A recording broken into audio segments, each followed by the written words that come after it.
Hello everyone, good evening. I'm Dr. Srikanth Reddy from Bangalore. Today I'll be talking about surgical anatomy of lower rectum and classification of lower rectal tumors. The main goal of any rectal surgery is to achieve a complete oncological clearance, with contribution from surgeons like Les Frank, Miles proposing a cylindrical approach, Claude F. Dixon proposing the low anterior resection, and the major contribution by Bill Heels, that is the TME dissection. We concluded that for upper and mid rectal tumors, low anterior resection is the standard of treatment, and for low rectal tumors, abdominoperineal resection remained as a standard for a long time. With this achievement, we looked at quality of life for the patients. So we had secondary goals. We wanted to maintain the bowel continuity and preserve the anal sphincter mechanism. But we had few oncological challenges and technical challenges. By reducing the requisite distal length of margin from 5 centimeters to 1 centimeter and introduction of radiotherapy and chemotherapy shrink the tumors, and a better understanding of importance of CRM and TME techniques, we overcome our oncological challenges. And with introduction of laparoscopy and robotic surgeries, technical challenges also have been overcome, and we achieved our secondary goal. But still, there was some confusion in low rectal tumors because there was lack of proper definition of low rectal tumors, and there was no standardization of surgery for the low rectal tumors. So today we would like to emphasize on that. So what are these low rectal tumors? Low rectal tumors are the cancers which are within 6 centimeters from the anal verge. So before going to the proper classification, I would like to take you through the surgical anatomy in the order of surgical steps which we do. So the first important step in any rectal surgery is the dissection of the facial planes, uh, and dissecting the holy plane of heels. So this is a plane between the sacral fascia and rectal fascia. As you can see in the image, you have to dissect this posterior plane properly with a sharp dissection, and to avoid damage to the sympathetic nerve plexus which are close towards the sacral fascia, try to do dissection close towards the rectal fascia. And as you go more distally, at the level of S4, these two different facial layers fuse together to form the Waldeus fascia. So you have to do a proper sharp dissection of this tough Waldeus fascia to proceed further. As you proceed laterally, you can see in this cross-sectional image that the rectal fascia is a completely enclosed sheath except at 2 points laterally where the neurovascular bundles are entering. These are called as the T junctions, or which we generally call as the lateral ligaments. This is not actually a ligament, but it's just the condensation of the fascia. So when you are dissecting at this point, try to stay as close as possible towards the mesorectum. If you stay laterally, there are chances you are going to injure the inferior hypogastric nerve plexus. And when you're doing the anterior dissection, that is dissecting the Dornan-Willis fascia, start from the midline and try to leave a facial covering over the seminal vesicles and prostate, and then proceed laterally, because in midline there are not much of neurovascular bundles, but as you progress laterally, as you can see in the images, you develop some neurovascular bundles.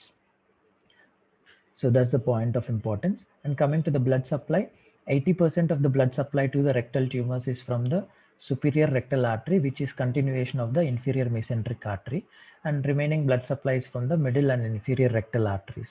The point of surgical importance is when you are doing a high ligation, at least leave 2 centimeters of the IMA stump so that while dissecting you don't damage the sympathetic plexus. That is one important surgical point. The other thing is the functional intramural anastomosis between the superior, middle, and inferior arteries, that is responsible for anastomotic healing after removal of the superior rectal artery. And the most important thing is understanding the nerve supply of the rectum. I generally, while performing any rectal surgery, would like to follow the nerves that shows me the pathway. A rectum and anal canal are mainly supplied by two types of nervous systems. The somatic voluntary nervous system supplies the external sphincter, which helps us to have control over the defecation process. And the sympathetic nervous system. Sympathetic nervous system starts by the lumbar sympathetic nerves at the root of IMA, and they form the superior hypogastric nerve plexus, which further divides into right and left hypogastric branches. These hypogastric branches joins with the parasympathetic supply coming from the sacral area and forms the inferior hypogastric plexus.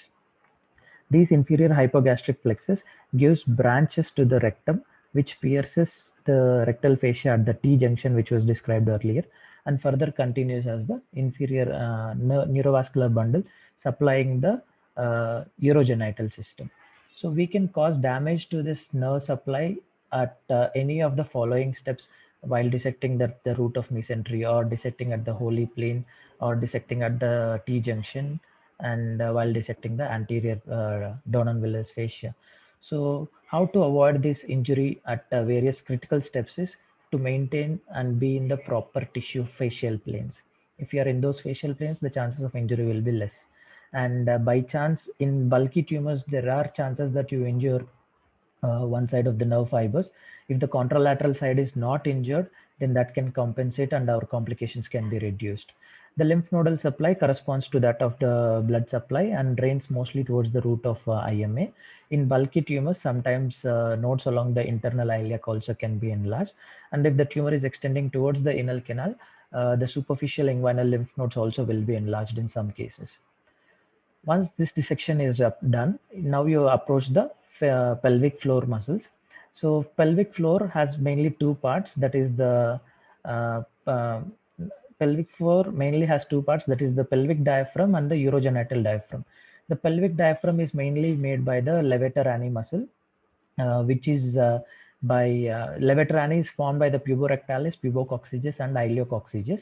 This is the funnel-shaped muscle, and it has openings for the rectum as well as the urogenital system. So the rectum enters this funnel-shaped muscle through this rectal hiatus. And the most important muscle of this levator ani is the puborectalis sling. This puborectalis sling pulls up the rectum at the anorectal junction, and it keeps that angular direction so that it helps in the defecation process. And when you're doing the superior dissection, once you reach this puborectalis sling, you should stay medially and dissect just medially to this puborectalis sling, staying in between the fibers of puborectalis and the longitudinal muscle fibers of the rectum. You can see that in this cross-sectional image. That means if you're in this plane, that means that you're in the intersphincteric groove. So this will be the superior limit of dissection from the abdominal approach. Then you start the perineal approach. So to understand further of the anal sphincter apparatus, the internal sphincter is formed by the inner circular muscles of the rectum, and that is surrounded by the external sphincter, which has deep superficial and subcutaneous parts. And between these two sphincters, you have the intersphincteric groove. That is our plane of dissection. So when you're doing the perineal dissection, you take the incision just at the intersphincteric groove. That is the junction of internal and external sphincter. And when you do the dissection, first step is to identify the circular external sphincter muscle fibers, which will be white in color when you do the dissection. Once you find this plane, just continue the dissection in the same plane. That means that you are in the intersphincteric groove, and proceed cranially to meet the dissection which you have done from the cranial side. And understanding of the anal canal is most important so that we understand our classification system properly. So anal canal starts from the anorectal ring and extends till the intersphincteric groove. It is generally 2.5 to 4 centimeters, and this anorectal ring is one of the important point which you have to note, because our classification system is based on this. And what is this anorectal ring? It has very important topographical importance, because the rectum, which is derived from the endoderm, and the anal canal derived from the ectoderm, both fuse at this point. And this is defined by the upper limit of the external sphincter muscle. Not only the fusion, you can also see the anastomosis between the superior rectal artery and the inferior rectal arteries at this junction. And our classification is based on this. So how do we classify this? Low rectal tumors. Uh, that is in relation to the anorectal ring. If the lower end of the tumor is more than 1 centimeter away from the anorectal ring, you call them as supraanal tumors. And if it is less than 1 centimeter from anorectal ring, you call them as juxtaanal tumors. And if it is involving the internal sphincter, you call them as intraanal tumors. and if it is involving the external sphincter, you call them as transanal sphincters. So based on this classification, you can also determine the type of surgery you're going to do. If it is a type 1, you can do a ultra low anterior resection and do a coloanal anastomosis. If it is a type 2, you can do a partial intersphincteric resection. And if it is a type 3, you can do a total intersphincteric resection. Whereas in case of type 4 tumors where the external sphincter is involved, you need to do a abdominoperineal resection.